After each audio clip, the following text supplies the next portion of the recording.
All right, standard form of a quadratic is f of x equals ax squared plus bx plus c.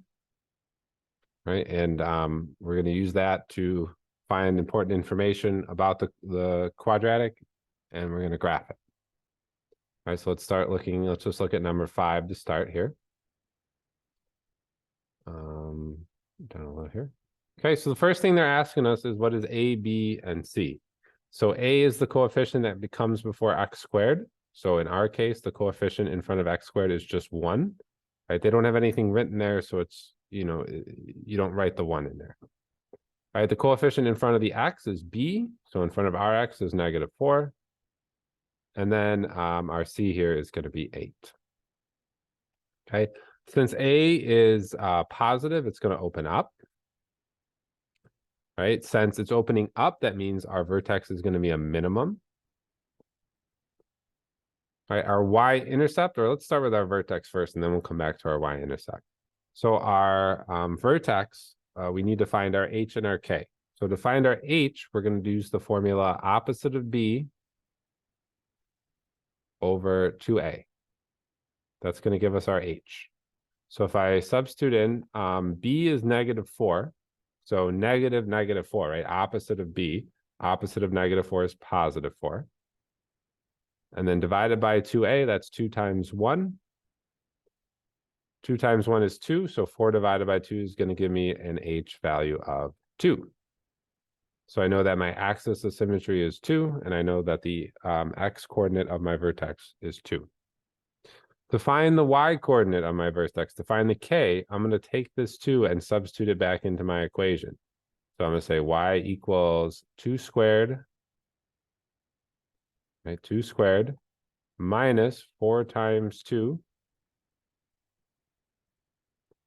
right? So, and then plus 8. So all I'm doing is taking my equation up here, y equals x squared minus 4x plus 8, and instead of x, I'm going to put in 2, minus 4 times 2, and then plus 8. That's what I've done down here. So then I get 4 minus 8 plus 8. So 4 minus 8 is -4. -4 plus 8 is going to give me a value of 4. So my vertex is going to be 2, 4. Okay, the other thing we need is the y-intercept. So our y-intercept here, we have to substitute in 0 for x. So now instead of plugging the 2 in for x, we're going to substitute in 0 for x, because the y-intercept is where it crosses the y-axis, which means we have an x value of 0. So I'm going to do y equals 0 squared plus or minus 0 minus 4 times 0 plus 8. So that's going to give me 0 minus 0, and then it's going to leave me with 8. So the c here is going to usually be, or always be, your y-intercept. So 0, 8. Once we have the vertex and the y-intercept, we can graph our parabola. So I'm going to erase this, but these are the two important things: 0, 8 and 2, 4. 2, 4 is my vertex, 0, 8 is my y-intercept. So I'm going to put a point here on 2, 4. 2, 4. And I'm going to point here on my y-intercept, which is 0, 8. Okay, my axis of symmetry is x equals 2. That means everything on the left is going to match everything on the right. So if my point 0.08 is 2 units to the left, there's going to be another point over here that's 2 units to the right, and that is at 4.8. And then I can draw in my parabola, which is hard to do, but there you go. There's your parabola. Vertex, y-intercept, use your axis of symmetry to find the other point. Okay, let's do another one. Let's do 6. Okay, my a is what comes in front of the x squared, so that's going to be 2. My B is what comes in front of the X, so that's going to be 8. And then my C is going to be 0, right? So there's really like a plus 0 over here. Plus 0. Okay. A is positive, so it's going to open up. Since it's opening up, that means the vertex is a minimum. All right, to find H is going to equal opposite of B divided by 2A. So our H here is going to be -8, because you got to switch the sign, opposite of B, divided by 2 times A is 2, so 2 times 2. Okay, so -8 divided by 4, right? 2 times 2 is 4. That's going to give me -2 as my H.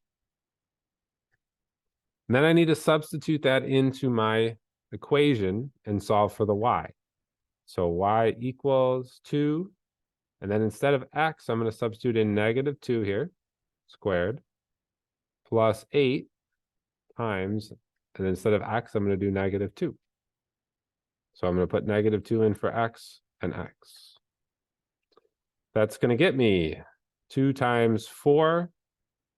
So -2 squared is +4. +4 times 2 is going to be 8. And then 8 times 2 is -16. So my Y coordinate here is going to be -8. So axis of symmetry, X equals H, which is X equals -2. And there's my vertex. All right, the only thing we're missing is Y-intercept. So for Y-intercept, you have to substitute in 0. So Y equals 2 times 0 squared plus 8 times 0, which is going to give me Y equals 0 plus 0, which is just 0. So my Y-intercept is 0, 0. All right, so what I'm going to do now, I'm going to take my vertex and my Y-intercept, and I'm going to plot those 2 points. So -2, -8, and 0, 0. -2, -8, and 0, 0. Whoops.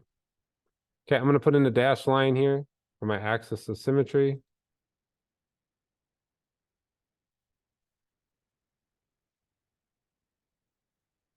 All right, so if I have a point, -2, -8, my axis of symmetry is X equals -2. If I have a point 2 units to the right of the axis of symmetry, I'm going to have another one 2 to the left. That's at -4, 0.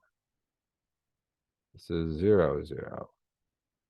And then I'll be able to draw in my parabola. Might be a little bit challenging, but that was pretty good. It's going to look something like that. All right, they get a little trickier as we go down. Okay, so let's look at number 8.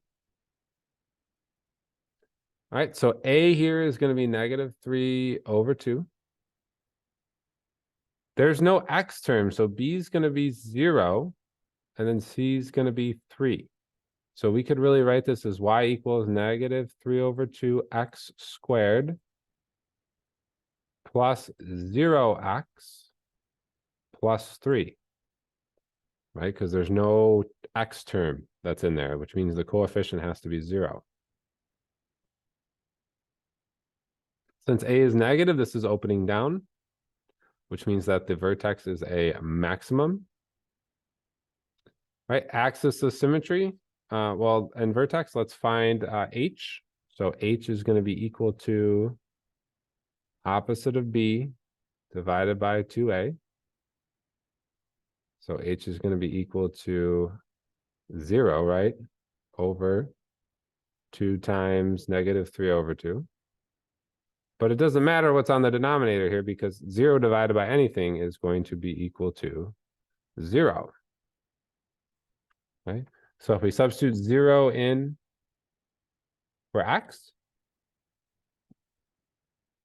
Y equals -3/2, 0 squared plus 3. This whole thing is going to go to 0, which means we're left with 3. Okay.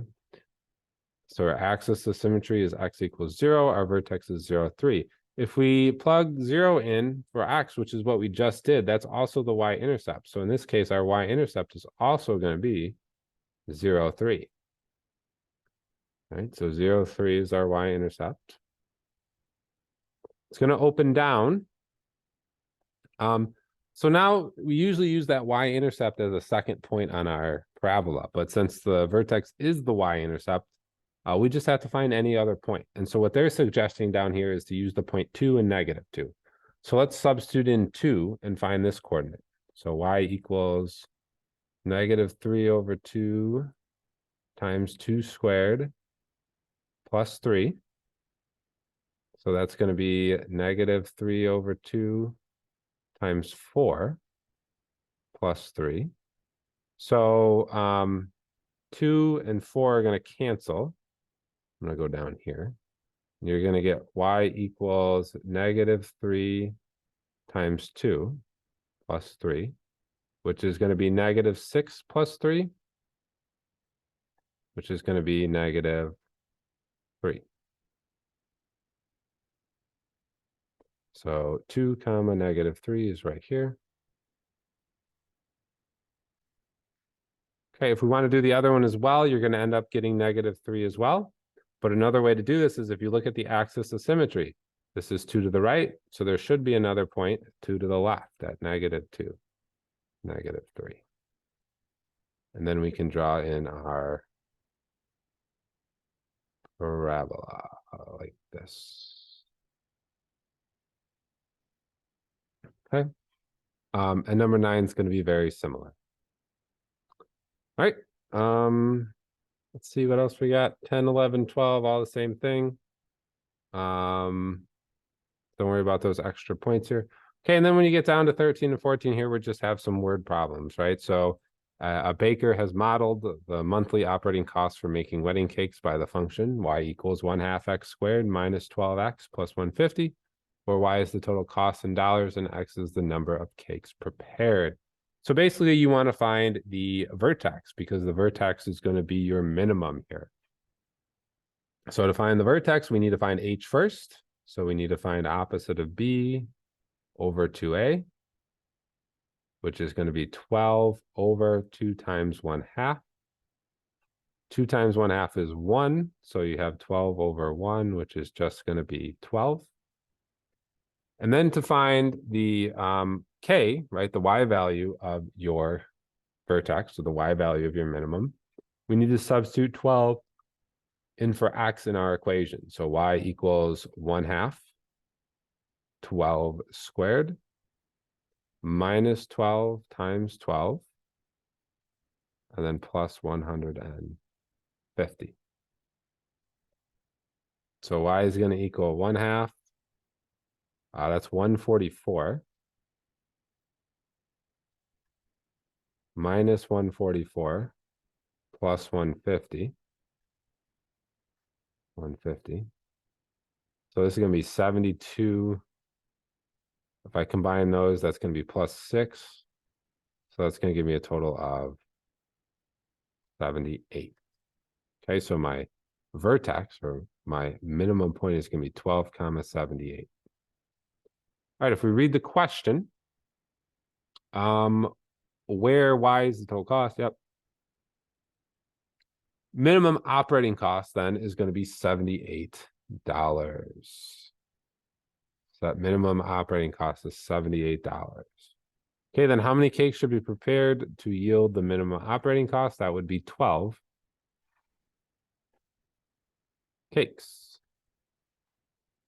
Right, so if we had a graph of this operating cost here, right, it would look something like this.